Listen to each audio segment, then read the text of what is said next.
we begin with Theodore Seuss Geisel, who will talk to us a little bit about creativity and nonsense.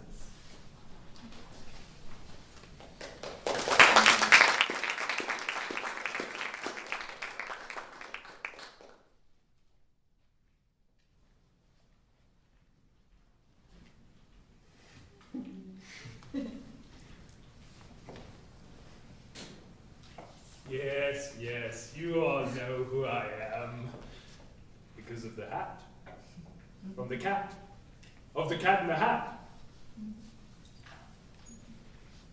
Well, thank you all for coming to my funeral. I've always wanted to deliver my own eulogy. But I'll be honest with you. I never really like speaking to many people at once. And so I guarantee you this. This will be my first and last speech.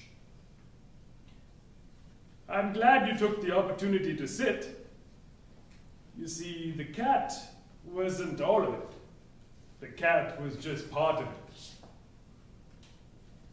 My story begins in Springfield, Mass., where my parents had a zoo and a bakery and were serious about class. I was a doodler. I used to hide it from my parents. They just wanted to know about my studies. My mother would whisper in my ear and soothe me with all the pie names from the bakery. My father just wanted me to go to college. Well, so I did. I went to Dartmouth. And at Dartmouth, I was voted least likely to succeed. But I didn't care about what people said about me. I stuck to myself.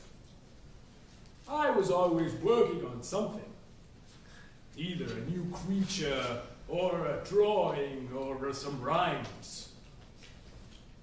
I would get so deep into my work and my creation that I would not know how to come out and to transition to something else.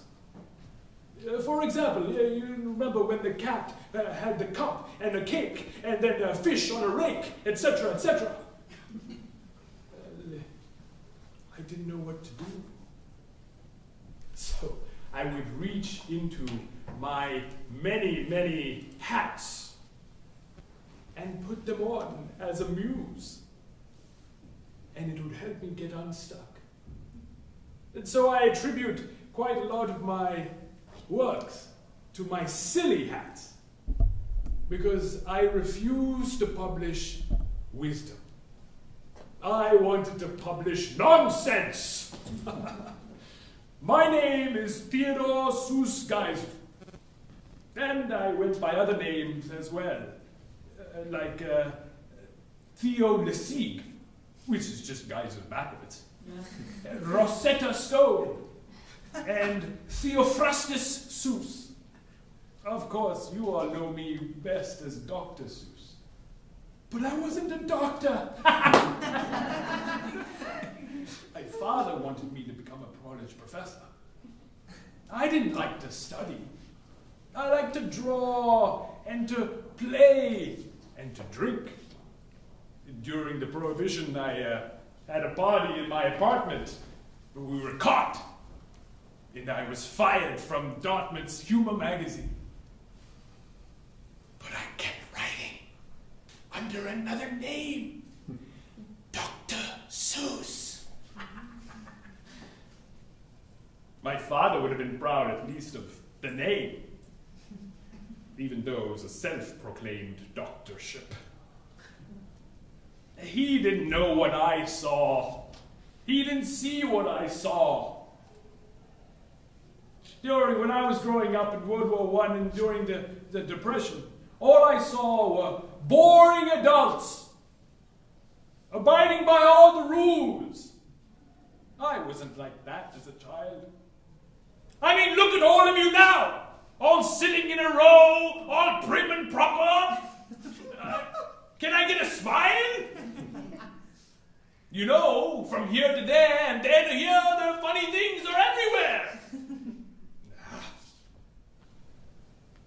what I wanted to have and share with the children. They shouldn't have ascribed to be like the rest of us. Well, the rest of you, anyway. Perhaps that's what made me stand out from the rest. You're all boring and rule-abiding and wear vests. You're all drab and serious. I like to be jumping and laughing and delirious. Oh, the places I went. I had a brain on my head and feet in my shoes, and I could choose any direction to choose.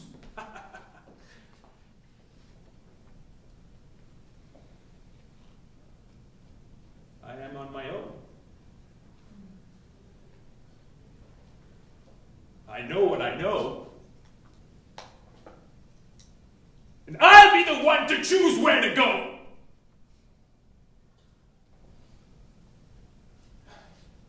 Places I went. My mother used to chant rhymes into my ear to help me sleep. I credit her to all of my gift that I give to the world. And my father, and I wrote his voice in my very first book. Stop telling such outlandish tales. Stop making minnows into whales. Well, why not? Why not make minnows into whales? Why not pursue my imagination so that I don't dress the same and walk the same and act the same and become a professor or scientist or engineer?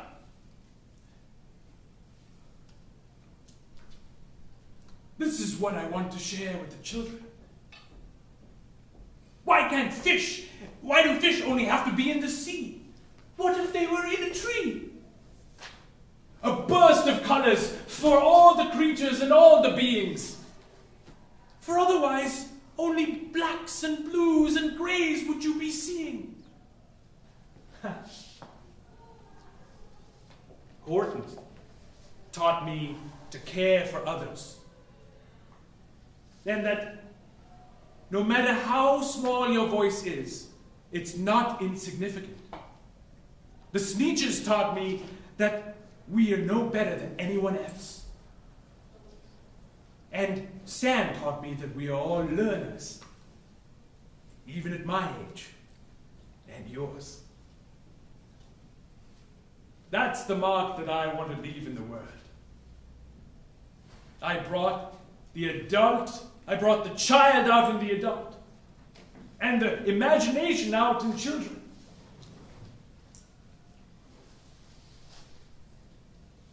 And that children should be pursuing their sense of wonder and curiosity, even if it's nonsense. And if you don't believe me, that's fine. Just reread my books. I'll tell you, I wrote my voice in my books. Be who you are and say what you feel. Because those that mind don't matter. And those that matter don't mind. After 27 rejections from people who wouldn't bend, I published my first book with the help of a friend. I wrote many more until I took ill. But I wrote my essence in Horton's own will. Horton heard the men, the footsteps, and he turned with a start. 3 rifles were pointing right straight at his heart. Did he run? He did not. Horton stayed on that nest.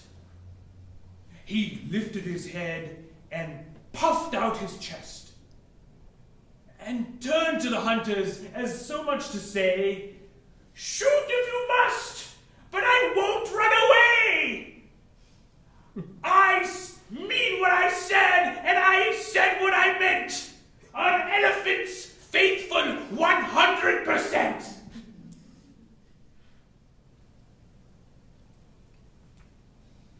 And so, before you go ahead and drink some goose juice and some moose juice tonight, I leave you with one truth.